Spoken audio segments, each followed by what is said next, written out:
ذلك الكتاب لا ريب فيه هدى للمتقين۔ اعوذ باللہ من الشیطان الرجیم، بسم اللہ الرحمن الرحیم۔ سورہ یوسف میں ہم یہاں تک پہنچ چکے تھے کہ جس گھر میں حضرت یوسف رکھے گئے، جب اس گھر ہی میں سے اس گھر کی خاتون نے حضرت یوسف کو برائی کی طرف بلایا ہے، تو حضرت یوسف نے انکار کر دیا کہ میں اس برائی میں شامل نہیں ہو سکتا۔ اور پھر جو اس کی سہیلیاں تھیں، جو دوسری عورتیں تھیں، انہوں نے جب مل کے سازش کی ہے، کوئی چال چلی ہے، حضرت یوسف کو پھنسانا چاہا ہے، تو حضرت یوسف نے صاف انکار کر دیا۔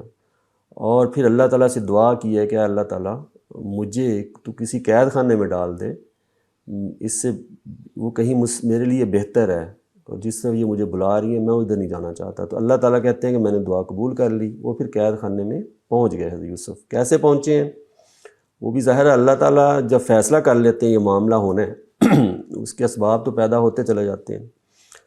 ہوا یہ کہ ثم بدا لہم من بعد ما رأوا الآیات، یوسف علیہ السلام جو ہیں وہ ان کے بارے میں پتہ تو چل ہی گیا تھا وہاں عزیز کو اور آس پاس لوگوں کو کہ یہ سچے ہیں اور یہ عورتیں جو ہیں نا یہ اصل میں کوئی چال چل رہی ہیں۔ لیکن اس کے باوجود اس کی نشانی انہوں نے دیکھ لی، خاص طور پر وہ نشانی جس کا پیچھے ذکر بھی ہوا ہے کہ وہ کرتا کدھر سے پھٹا ہوا ہے، تو اس سے اندازہ ہو گیا۔ اور باقی بھی کچھ قرائن، کچھ شواہد مل گئے ان کو کہ بھئی یوسف سچے ہیں، یہ بے گناہ ہیں۔ لیکن پھر بھی انہوں نے فیصلہ کیا ہے کہ یوسف کو یہاں سے کہیں دور ہٹا دیا جائے۔ تو فیصلہ یہ ہوا لَيَسْجُنُنَّهُ حَتَّىٰ حِينٍ، کہ اسے کچھ مدت کے لیے قید کر دیتے ہیں۔ ایک تو یہ ہے کہ جو وقتی طور پر وہاں جو کشمکش برپا ہے اس سے جان چھوٹے گی، دوسرا جو ان پر حرف آ رہا ہے، آخر وہ اشرافیہ ہے نا، جو عورتیں ہیں ان کے بارے میں بات پھیل رہی ہے، تو وہ بھی تھم جائے گی، لوگوں کے ذہنوں سے چیزیں جو ہیں محو ہو جائیں گی۔ چنانچہ فیصلہ یہ ہوا کہ یوسف کو قید خانے میں ڈال دیا جائے تاکہ لوگوں کے ذہنوں میں یہ تاثر ملے کہ بھئی ہو سکتا ہے یوسف کا بھی اس میں قصور ہو۔ وَدَخَلَ مَعَهُ السِّجْنَ، تو اس قید خانے میں حضرت یوسف کے ساتھ داخل ہوئے فتیان، دو اور نوجوان۔ قال احدہما، ان میں سے ایک نے کہا، انی ارانی، میں اپنے آپ کو دیکھتا ہوں، یعنی خواب بیان کر رہا ہوں، اعصر خمرا، کہ میں شراب نچوڑ رہا ہوں۔ خمر تو اصل میں وہ انگور ہوتے ہیں جن کو نچوڑ کر وہ پھر مشروب حاصل کر کے شراب بنائی جاتی ہے۔ تو چونکہ اسی مقصد کے لیے انگور نچوڑنا اگر ہوں تو مقصد چونکہ شراب بنانا ہوتا ہے، تو اس لیے اس نے کہہ دیا کہ میں شراب نچوڑ رہا ہوں۔ وقال الآخر، اور دوسرا جو نوجوان تھا جو اس قید خانے میں یوسف کے ساتھ آیا، اس نے کہا، انی ارانی احمل فوق رأسی خبزا، کہ میں دیکھتا ہوں اپنے آپ کو کہ میں اٹھائے ہوئے ہوں اپنے سر کے اوپر روٹی، تاکل الطیر منہ، اور پرندے اس میں سے کھا رہے ہیں، میرے سر پہ جو روٹی پڑی ہے پرندے اس میں سے کھا رہے ہیں۔ نبئنا بتاویلہ، تو دونوں نوجوان کہتے ہیں اپنا اپنا خواب سنانے کے بعد کہ ہمیں اس کی تعویل بتائیے۔ یہ کیوں حضرت یوسف تقاضا کر رہے ہیں کہ ہمیں اس کی حقیقت بتائیں کہ خواب کی تعبیر کیا ہے؟ وہ آگے بیان کر رہے ہیں، انا نراک من المحسنین، بے شک ہم آپ کو دیکھتے ہیں خوبی اختیار کرنے والوں میں سے، کہ آپ نیک آدمی نظر آ رہے ہیں ہمیں، اور ہمیں لگتا ہے کہ آپ کو معلوم ہوگا کہ یہ خواب اصل میں ان کی تعبیر کیا ہے، ان کی حقیقت کیا ہے۔ اس سے معلوم ہوا کہ قید خانے میں حضرت یوسف کے بارے میں لوگوں کا تاثر کیا تھا، کہ ان کو کیا سمجھ رہے ہیں، ان کو ظاہر ہے خوبی اختیار کرنے والے نیک آدمی سمجھ رہے ہیں۔ قال لا یأتیکما طعام، یعنی کہ یوسف کو ہم مجرم نہیں سمجھا جا رہا۔ قال لا یأتیکما طعام، یوسف نے کہا تمہارے پاس نہیں آئے گا کھانا، ترزقانہ، جو تمہیں ملتا ہے، الا نبأتکما بتاویلہ، مگر میں تمہیں بتا دوں گا اس کی تعویل، قبل ان یأتیکما ذالکما، اس سے پہلے کہ وہ تمہارے پاس آئے۔ وہ کھانا تمہارا، اصل میں ظاہر ہے قید خانے میں اور ایونٹ کیا ہوتے ہوں گے نمایاں، یہی تبدیلیاں ہوتی ہوں گی۔ اب ہی سونے کا ٹائم ہو گیا، اب اٹھنے کا ٹائم ہو گیا ہے، اب جی کھانے کا وقت ہو گیا ہے۔ وہاں اور ایکٹیویٹیز کیا ہو سکتی ہیں؟ ایک نمایاں ایکٹیویٹی جو وہاں ہونے جا رہی ہے کہ کھانا دیا جائے گا، تو حضرت یوسف نے کہہ دیا کہ وہ کھانا ملنے سے پہلے پہلے میں تم لوگوں کو ان خوابوں کی تعویل بتا دوں گا۔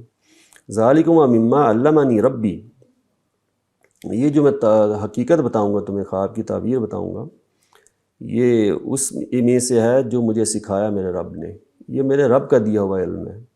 تو اللہ تعالیٰ نے جو علم دیا حضرت یوسف کو، اس کی طرف انہوں نے اشارہ کر دیا کہ میرا کوئی کمال نہیں ہے، میرے رب نے مجھے علم دیا۔ انی ترکت ملت قوم لا یؤمنون باللہ، میں نے چھوڑ دیا ہے ان لوگوں کے مذہب کو جو اللہ پر ایمان نہیں رکھتے، وہم بالآخرۃ ہم کافرون، اور آخرت کے وہی منکر ہیں کہ جو اللہ ہی کو نہیں مانتا یا اللہ کو ایسے مانتا ہے کہ ساتھ شریک ٹھہراتا ہے، تو اصل میں پھر وہ آخرت کا بھی انکاری ہے، جزا و سزا کا بھی انکاری ہے۔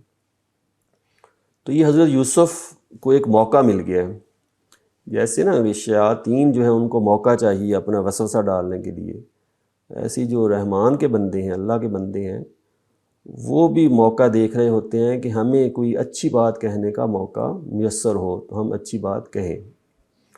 تو حضرت یوسف جو ہیں، یہ ظاہر دعوت کا بہترین طریقہ ہے۔ شیطان اپنی دعوت دے رہا ہے کہ لوگوں کو اللہ کی بندگی سے ہٹانا ہے، ان کو خدا کے بندے بن کر نہیں رہنے دینا، نہیں جینے دینا۔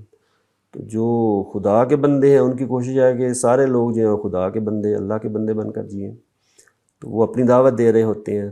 تو یہ اس سے معلوم ہوا کہ ہمیں ہر وقت اس موقع میں رہنا چاہیے کہ ہم کسی کے دل میں کوئی اچھا خیال ڈال سکتے ہیں، کوئی اچھی بات کسی تک پہنچا سکتے ہیں۔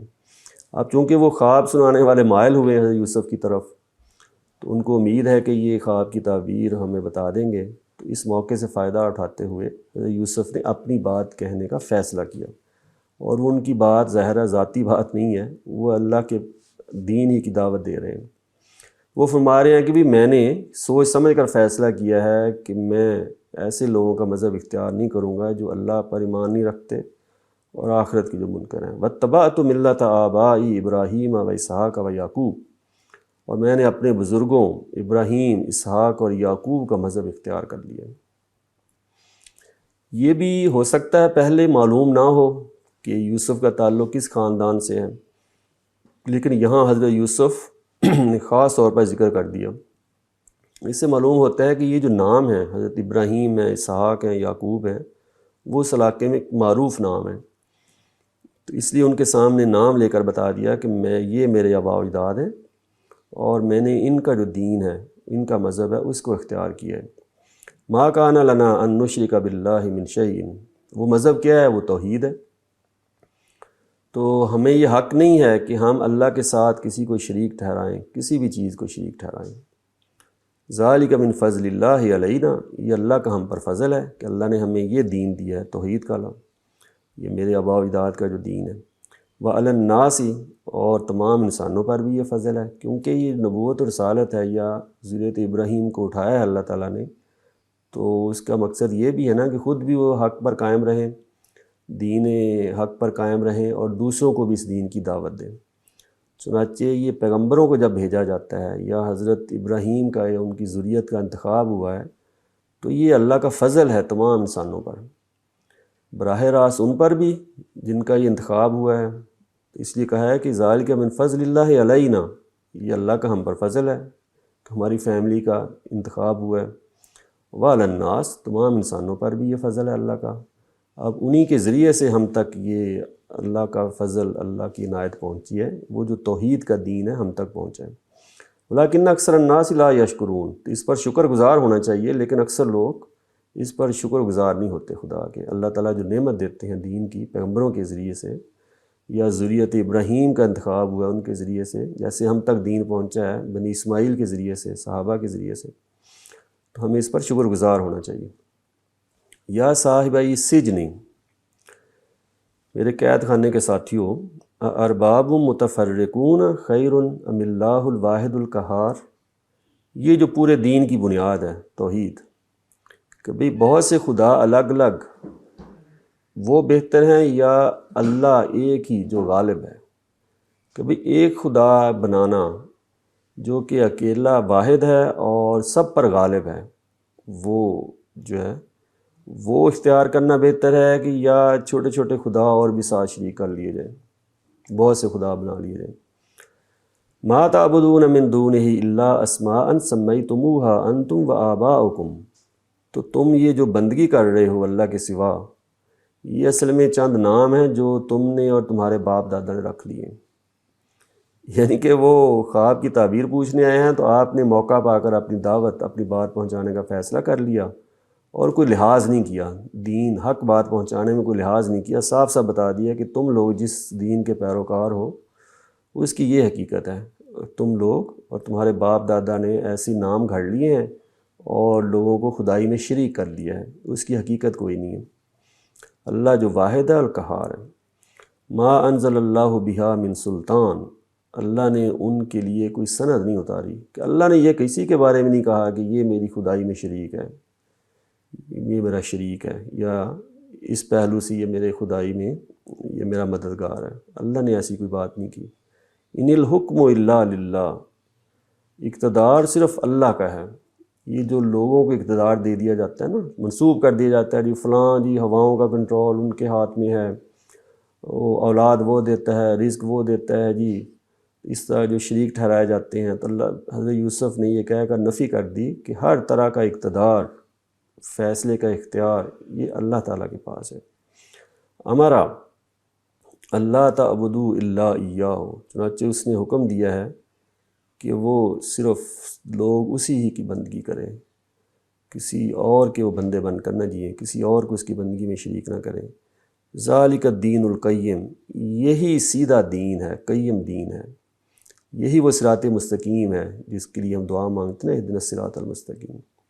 ولیکن اکثر الناس لا یعلمون، لیکن اکثر لوگ جو ہیں اس کو نہیں جانتے. وہاں کے جو حالات ہیں نا، کہ جو سیدھا دین ہے خدا تعالیٰ کا، وہ یہی ہے کہ ایک ہی الہ کو معبود بنایا جائے، ایک ہی اللہ کی بندگی کی جائے. لوگ دوسروں کو اس میں شریک کر لیتے ہیں.